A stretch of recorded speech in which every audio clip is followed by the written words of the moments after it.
ಒಂದ್ ಕಡೆ ಜಂತರ್ ಮಂತರ್ನಲ್ಲಿ ವಿದ್ಯಾರ್ಥಿಗಳ ಹೋರಾಟ ತೀವ್ರಗೊಳ್ಳುತ್ತಿದೆ ಮತ್ತು ಧರ್ಮೇಂದ್ರ ಪ್ರಧಾನ್ ರಾಜೀನಾಮೆಗೆ ಪಟ್ಟು ಹಿಡಿಯಲಾಗಿದೆ. ಈ ಹಂತದಲ್ಲಿ ಶಿಕ್ಷಣ ತಜ್ಞರ ಕಡೆಯಿಂದಲೂ ಪ್ರಧಾನ್ ರಾಜೀನಾಮೆ ನೀಡುವುದು ಈ ಹಂತದಲ್ಲಿ ಬಹಳ ಸೂಕ್ತ ಎಂಬ ಅಭಿಪ್ರಾಯಗಳು ಕೇಳಿಬರ್ತಿವೆ. ಈಗಾಗಲೇ ಅನೇಕರು ಅವರಿಗೆ ಈ ಬಗ್ಗೆ ಪತ್ರ ಬರೆದು ಒತ್ತಾಯಿಸಿದ್ರು. ಈಗ ನೀಟ್ ಪರೀಕ್ಷೆ ಅಕ್ರಮಕ್ಕೆ ಸಂಬಂಧಿಸಿ ವಿದ್ಯಾರ್ಥಿಗಳ ಜೊತೆ ಇಡೀ ದೇಶವೇ ರಾಜೀನಾಮೆಗೆ ಒತ್ತಾಯಿಸ್ತಾ ಇರುವಾಗ ಧರ್ಮೇಂದ್ರ ಪ್ರಧಾನ್ ತಾವಾಗಿಯೇ ರಾಜೀನಾಮೆ ನೀಡುವುದು ಒಳ್ಳೆಯದು ಅಂತ ಶಿಕ್ಷಣ ತಜ್ಞ ವಿಕಾಸ್ ದಿವ್ಯಕೀರ್ತಿ ಹೇಳಿದ್ದಾರೆ. ಸಿಜೆಪಿ ಪ್ರತಿಭಟನೆ ಕುರಿತು ತಮ್ಮ ಅಭಿಪ್ರಾಯಗಳನ್ನು ಹಂಚಿಕೊಂಡಿರುವ ಅವರು ಈ ಚರ್ಚೆಯಲ್ಲಿ ಸಿಜೆಪಿ ಹೆಚ್ಚು ಜಾಗರೂಕವಾಗಿರಬೇಕಿದೆ ಅಂತ ಹೇಳಿದ್ದಾರೆ.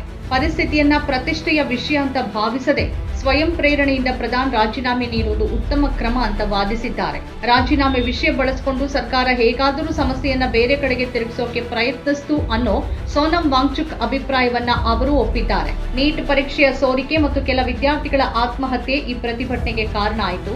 ಹಾಗಾಗಿ ನೀಟ್ ವಿದ್ಯಾರ್ಥಿಗಳು ಮಾತ್ರ ಜಂತರ್ ಮಂತರ್ಗೆ ಬರ್ತಾರೆ ಅನ್ನೋದು ನಿಜ ಅಲ್ಲ, ಎಲ್ಲಾ ರೀತಿಯ ಜನ ಬರ್ತಾರೆ ಅಂತ ಹೇಳಿದ್ದಾರೆ. ಈ ಆಂದೋಲನದ 3 ಅಥವಾ 4 ನಾಯಕರಲ್ಲಿ ನೀಟ್ ಹಳೆಯ ವಿದ್ಯಾರ್ಥಿಗಳಿಲ್ಲ. ಸಮಾಜದಲ್ಲಿ ಅನೇಕ ಜನ ವಿವಿಧ ಕಾರಣಗಳಿಗಾಗಿ ಕೋಪಗೊಂಡಿದ್ದಾರೆ ಮತ್ತು ಅವರ ಕೋಪಕ್ಕೆ ಇದು ವೇದಿಕೆಯಾಗಿದೆ ಅಂತ ಹೇಳಿದ್ದಾರೆ. ವಿದ್ಯಾರ್ಥಿಗಳು ಈಗ ರಾಜೀನಾಮೆಗೆ ಪಟ್ಟು ಹಿಡಿದಿದ್ದಾರೆ. ಸರ್ಕಾರಕ್ಕೆ ಧರ್ಮೇಂದ್ರ ಪ್ರಧಾನ್ ನಿರ್ಣಾಯಕ ಅಂತ ಅನಿಸಿರೋದ್ರಿಂದ ಅವರು ರಾಜೀನಾಮೆ ನೀಡೋದನ್ನ ತಪ್ಪಿಸಲು ಎಲ್ಲಾ ರೀತಿಯಲ್ಲಿ ಪ್ರಯತ್ನಿಸಲಾಗ್ತಿದೆ. ಅವರು ಒಬಿಸಿ ಸಮುದಾಯದ ಪ್ರಮುಖ ಮುಖ ಅಂತ ಇದರ ಹಿಂದಿನ ರಾಜಕೀಯವನ್ನ ವಿಕಾಸ್ ದಿವ್ಯಕೀರ್ತಿ ವಿವರಿಸಿದ್ದಾರೆ. ಆದರೆ ಇಂತಹ ಸಂದರ್ಭದಲ್ಲಿ ಒಬ್ಬರು ತಾವಾಗಿಯೇ ರಾಜೀನಾಮೆ ನೀಡಬೇಕು. ನಮ್ಮ ದೇಶದಲ್ಲಿ ಹಿಂದೆಯೂ ಇಂಥದ್ದು ನಡೆದಿದೆ, ಅನೇಕ ಜನ ರಾಜೀನಾಮೆ ನೀಡಿದ್ದಾರೆ ಅಂತ ಅವರು ಹೇಳಿದ್ದಾರೆ. ಹಾಗಾದ್ರೆ ಸರ್ಕಾರ ಈಗ ಏನ್ ಮಾಡುತ್ತೆ? ಇದು ಸರ್ಕಾರದ ಭಾವನಾತ್ಮಕ ಬುದ್ಧಿವಂತಿಕೆಯ ಪರೀಕ್ಷೆ. ಬಹುಶಃ ಮುಂದಿನ 8-10 ದಿನಗಳಲ್ಲಿ ನಿರ್ಧಾರ ತೆಗೆದುಕೊಳ್ಳಬಹುದು ಅಂತ ಕಾಣುತ್ತೆ ಅಂತ ಹೇಳಿದ್ದಾರೆ. ದೊಡ್ಡ ಯುದ್ಧಗಳನ್ನ ಗೆಲ್ಲೋಕೆ ಸಣ್ಣ ಯುದ್ಧಗಳನ್ನ ಸೋಲೋದು ಸರಿ, ಮತ್ತು ಒಂದು ಸಣ್ಣ ಯುದ್ಧ ಎಲ್ಲವನ್ನ ನಾಶ ಮಾಡುವಷ್ಟು ದೊಡ್ಡದಾದ್ರೆ ಕೆಲವೊಮ್ಮೆ ಅವಮಾನವನ್ನ ನುಂಗೋದು ಅಥವಾ ಎಲ್ಲದಕ್ಕಿಂತ ಈ ಮಕ್ಕಳು ಇಡೀ ರಾಷ್ಟ್ರದ ಮಕ್ಕಳು ಅಂತ ಒಪ್ಕೊಳ್ಳೋದು ಸರಿ ಅಂತ ಅವರು ವಿವರಿಸಿದ್ದಾರೆ. ಸರ್ಕಾರ ಹೀಗೆ ಒಂದು ಹೆಜ್ಜೆ ಹಿಂದೆ ಸರಿದಾಗ ಅದು ದೇಶದ ಮಕ್ಕಳಲ್ಲಿ ಸರ್ಕಾರ ನಮ್ಮ ಮಾತನ್ನ ಕೇಳುತ್ತೆ, ನಮ್ಮನ್ನ ಅರ್ಥ ಮಾಡ್ಕೊಳ್ಳುತ್ತೆ ಮತ್ತು ಪರಿಹಾರ ಕಂಡುಕೊಳ್ಳಕ್ಕೆ ಸಿದ್ಧವಾಗಿದೆ ಅನ್ನೋ ಉತ್ತಮ ಸಂದೇಶವನ್ನ ರವಾನಿಸುತ್ತೆ ಅಂತ ವಿಕಾಸ್ ದಿವ್ಯಕೀರ್ತಿ ಅಭಿಪ್ರಾಯಪಟ್ಟಿದ್ದಾರೆ.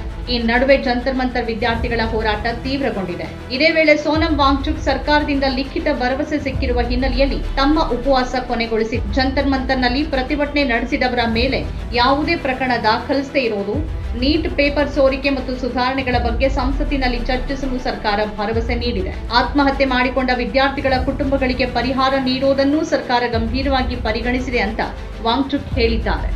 ನಮ್ಮ ಕಾರ್ಯಕ್ರಮಗಳನ್ನು ನೀವು ನೋಡ್ತಾ ಇದ್ರೆ ನಮ್ಮ ಚಾನೆಲ್ ಅನ್ನ ಸಬ್ಸ್ಕ್ರೈಬ್ ಮಾಡಿ, ಪಕ್ಕದ ಬೆಲ್ ಐಕಾನ್ ಒತ್ತಿ ನಮ್ಮನ್ನ ಬೆಂಬಲಿಸಿ. ಹಾಗೆ ನಮ್ಮ ಕಾರ್ಯಕ್ರಮಗಳನ್ನ ಲೈಕ್ ಮಾಡಿ, ಕಮೆಂಟ್ ಮಾಡಿ, ಅದನ್ನ ಬೇರೆಯವರಿಗೂ ವಾಟ್ಸ್ಆಪ್ ಮೂಲಕ ಶೇರ್ ಮಾಡಿ. ನೀವು ಹೀಗೆ ಮಾಡಿದಾಗ ನಮ್ಮ ಚಾನೆಲ್ ಇನ್ನಷ್ಟು ಮತ್ತಷ್ಟು ಜನರಿಗೆ ತಲುಪಲು ನೀವು ನಮ್ಮೊಂದಿಗೆ ಸಹಕರಿಸಿದ ಹಾಗಾಗುತ್ತೆ. ಇದು ನೀವು ಯಾವುದೇ ಖರ್ಚಿಲ್ಲದೆ ಕೆಲವೇ ಸೆಕೆಂಡುಗಳಲ್ಲಿ ನೀಡಬಹುದಾದ ಸಹಕಾರ. ಧನ್ಯವಾದಗಳು.